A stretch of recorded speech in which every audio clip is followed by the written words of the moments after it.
జీవితంలో ఒకటి లీడర్గా ఉండాలి లేదా లీడర్ కూడా అయినా ఉండాలి అంటారు. అలాగే ఒకటి పుడితే డబ్బున్నవాడిగా పుట్టాలి లేదా పేదవాడిగా పుట్టాలి. వాటన్నిటికీ మధ్య మిడిల్ క్లాస్ అంటూ ఒకటి ఉంది. అది లోయర్ మిడిల్ క్లాస్. అందులో పుట్టి ఇక్కడా కాకుండా అక్కడా కాకుండా ఏదో చేసి ఎలాగైనా గొప్పవాళ్ళం కావాలని పోరాడే కూరాళ్లలో నేను కూడా ఒకనే. వాళ్ళందరినీ తీసుకుని ట్రావెల్ చేసిన ఒక విషయమే నన్ను ఇక్కడి దాకా తీసుకొచ్చింది. నా పేరు సత్య.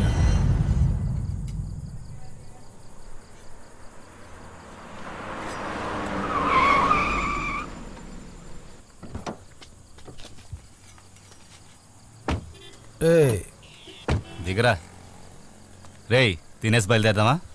ఓకేరా మామా.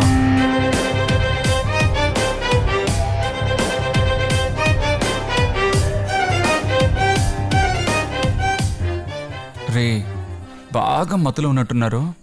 వాళ్ళ బండి లేపేద్దామా? రేయ్, ఈ ఏరియా చాలా డేంజర్. దొరికామో అంతే. లేపేద్దామా వద్దా అది మాత్రం చెప్పు. నాకెందుకో వద్దనిపిస్తుందిరా. అయితే లేపేద్దాం. నువ్వు పంచే నేరుగా షాప్కి వెళ్ళి బిర్యానీ తింటున్నట్టు అక్కడేం జరుగుతుందో అప్డేట్ చేయి. మిగతాది నేను చూసుకుంటాను. సరే రే, జాగ్రత్త. అన్నా, ఒక చికెన్ బిర్యానీ.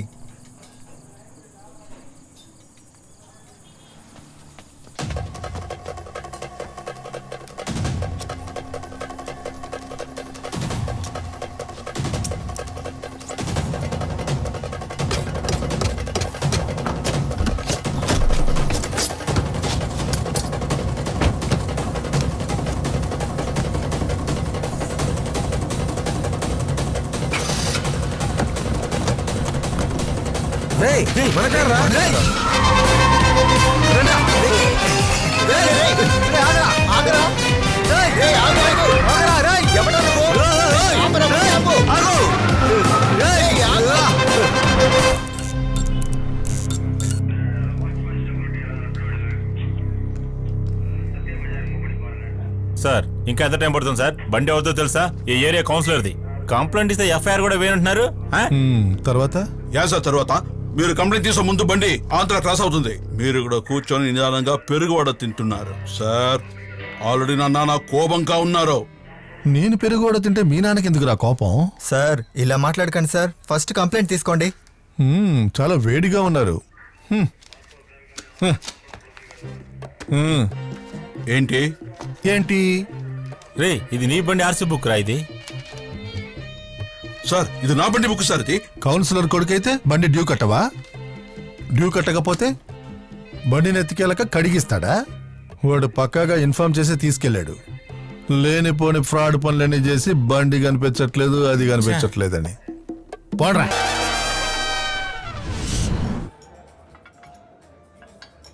ఈ కౌన్సిలర్ ప్రాబ్లం వల్లే నన్ను పని నుంచి తీశారు. నన్ను వాళ్ళేగా బండి కొట్టేయమంది, నన్ను వాళ్ళే పని నుంచి తీశారు. అసలు ఏమనుకుంటున్నారా వాళ్ళు? ఊరికే. రే, దీన్ని చూస్తున్నావేంటి? ఏం లేదు. నువ్వు మందు ఎంతైనా తాగరా, ఏ తప్పలేదు. కానీ ఈ సైడ్ డిష్ మాత్రం కొంచెం చూసి తినరా. రేట్ ఎక్కువ ఉంది. బయట వెళ్ళి ఏమైనా తినొచ్చు. నేను నా లైఫ్ గురించి మాట్లాడుతున్నాను, నువ్వేంట్రా సైడ్ డిష్ గురించి మాట్లాడుతున్నావు? అవును, ఇది నీ ట్రీటేగా? నేను నిన్నే బ్యాచిలర్స్ పార్టీ పెట్టేశాను కదా. నిన్నే బ్యాచిలర్స్ పార్టీ పెట్టేశావా? బ్యాచిలర్స్ పార్టీ అంటే ఏంటో తెలుసా? ఏంటి? నేను బ్యాచిలర్ గా ఉన్నంత వరకు నువ్వు నాకు పార్టీ ఇవ్వాలి. అదరే బ్యాచిలర్స్ పార్టీ అంటే. నువ్వు ఫ్రీగా తాగడానికి కోసం వెరైటీగా స్కీమ్ వేస్తావా? వెళ్ళి పని చూడరా. రే, ఏంట్రా ఎలా అంటున్నావు? నెలైతే ఎన్ని కమిట్మెంట్ తెలుసా? నెలైతే ఈఎంఐ కట్టాలి, ఇంకా నెలైతే డ్యూ కూడా కట్టాలి. బుర్రలో ఒకటే ప్రెషర్ రా. థింకింగ్ కూడా చేయలేకపోతున్నాను. రే, నీతో ఎప్పటి నుంచి ట్రావెల్స్ పెట్టాలని చెప్తూ ఉన్నాను. అవును. ఏదైనా ఐడియా ఇచ్చావా? ఎలాగోలా లోన్ అయినా తీసుకుందాం అనుకుంటే మనకు మాత్రం ఈ బ్యాంక్ వాళ్ళు లోనే ఇవ్వడం లేదురా. ఇప్పుడు ఏంటి నీకు? ట్రావెల్స్ పెట్టాలి అంతే కదా. నేను ఒకరితో మాట్లాడి పెట్టాను. ఎవర్రా? వాడి ఫ్రెండ్ ఎవడో డాక్యుమెంట్స్ ఏమీ లేకుండా ఫినాన్స్ ఇస్తున్నాడట. అలా వాడు చాలా మందికి హెల్ప్ చేశాడట. 2 రోజుల్లో వచ్చేస్తాడంట. మనం డైరెక్ట్ గా వెళ్ళి మాట్లాడి అన్ని డీల్ చేసి వచ్చేద్దాం. డాక్యుమెంట్స్ లేకుండా ఇస్తారా? అన్ని మాట్లాడేసాను మామ. బ్యాంక్ వాడు మన ఊరికే తిప్పాడు అనుకో, ఇతనే వాళ్ళతో మాట్లాడి మనకు అమౌంట్ అరేంజ్ చేసేస్తాడు. సరే, నీకు క్యాష్ ఓకే కదా? క్యాష్ ఓకే నానా. క్యాష్ కానీ దొరికింది అనుకో, ఆ క్యాష్ తో సూపర్ గా 2 ఇన్నోవా కార్లు కొని, ఆ ఇన్నోవా బుక్కుల్ని తాకట్టు పెట్టి, ఆ డబ్బుతో 2 చిన్న కార్లు కొని వాటిని తాకట్టు పెట్టి, ఆ డబ్బును మనం కొట్టుకు అడ్వాన్స్ గా ఇవ్వచ్చురా. అయితే చివరి వరకు నీ చేతి డబ్బులు ఏవి ఇవా? ఏంటో ఇలా అంటున్నావు? నీకు కలిపాక మాట్లాడుతున్నాను. ఓరి దేవుడా, నన్ను వదిలేరా, నాకు నీ పార్ట్నర్షిప్ వద్దు.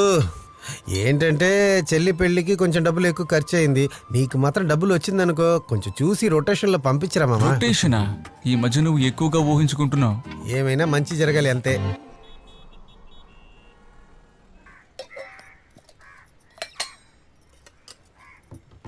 మా త్వరగా ఇవ్వమ్మా, పొద్దున్న రెడీ చేయటం తెలీదా?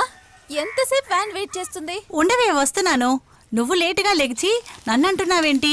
ఇదే పని అయిపోయింది నీకు. ఇదిగో. నేను లేట్గా లేస్తానని తెలుసు కదా, నువ్వు పొద్దున్నే రెడీ చేయొచ్చు కదా. బాగా మాటలు నేర్చుకున్నావు, త్వరగా వెళ్ళు. ఏంటి అమ్మను బాగా ఎదిరించి మాట్లాడుతున్నావు? ఎదిరింటి అమ్మ దగ్గర నుంచి నేర్చుకున్నావా? ఏ, ఓవే అంతే నిన్ను కొట్టకుండాను. మా వస్తానమ్మా. రే రే, ఏంటమ్మా? జీతం డబ్బులు ఇచ్చేసి వెళ్ళరా. 2 నెలలుగా పాలవాడికి బాకీ ఉంది. 2 నెలలుగా నాకు ఇంట్లో కాఫీ ఇవ్వలేదు, డబ్బులట. ఇదిగో ఇంతే ఉంది. రే, కళ్ళద్దాలు తీసి చూడరా, 2000 ఉంది. ఏంటి 2000? అమ్మా ఇంకా నయం చెప్పావు. ఇదిగో 500 ఉంది, తీసుకో, జాగ్రత్త ఖర్చు పెట్టుకో.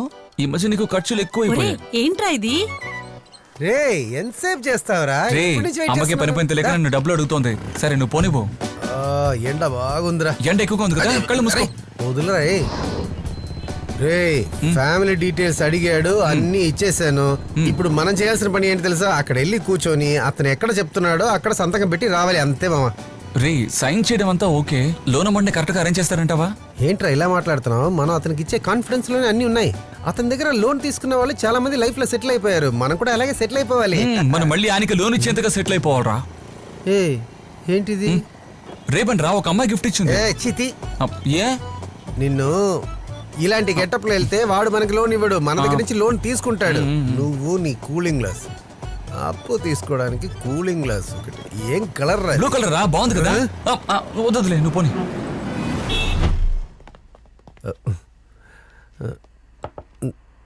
సార్ ఆ? సార్ నా పేరు పారి, మీతో ఫోన్లో మాట్లాడాను కదా. రండి. ఆ, సార్ నా ఫ్రెండ్ లోన్ గురించి మీతో మాట్లాడడానికి వచ్చాం. సార్ మేము సొంతంగా ట్రావెల్స్ పెడదామని ప్లాన్ చేసుకున్నాం సార్. బ్యాంక్కి వెళ్ళి లోన్ అడిగితే రికమెండేషన్, ఇంకా last 3 years IT paper, Aadhaar కార్డ్ని లింక్ చేశారా అని చాలా కన్ఫ్యూజ్ చేస్తున్నారు సార్. ఏది సెట్ అవ్వలేదు, అందుకే మీ దగ్గర. అంతే తమ్ముడు, ప్లాన్ చేసి ఫ్రాడ్ చేసేవాడికి 5,000 6,000 కోట్లు ఇస్తారు, న్యాయంగా పనిచేసేవాడికి 10 పైసలు ఇవ్వరు. అయ్యో సార్, మీరు అనుకున్నట్టు వీడు కాదు సార్. టైంకి కరెక్ట్గా జెన్యున్గా పే చేసేస్తాడు. ఆల్రెడీ చాలా మంది కస్టమర్స్ రెడీ చేసి పెట్టాడు. నేను మిమ్మల్ని చూసి చెప్పడం లేదయ్యా, నార్మల్ గా చెప్పాను. మీరు మంచి వాళ్ళలాగే ఉన్నారు, అందుకే రమ్మన్నాను. ఏ డాక్యుమెంట్స్ లేకుండా అంత డబ్బు తీసుకోవడం ఈజీ కాదు. మనమేమి ప్లాన్ చేసి ఫ్రాడ్ చేయడం లేదు కదా.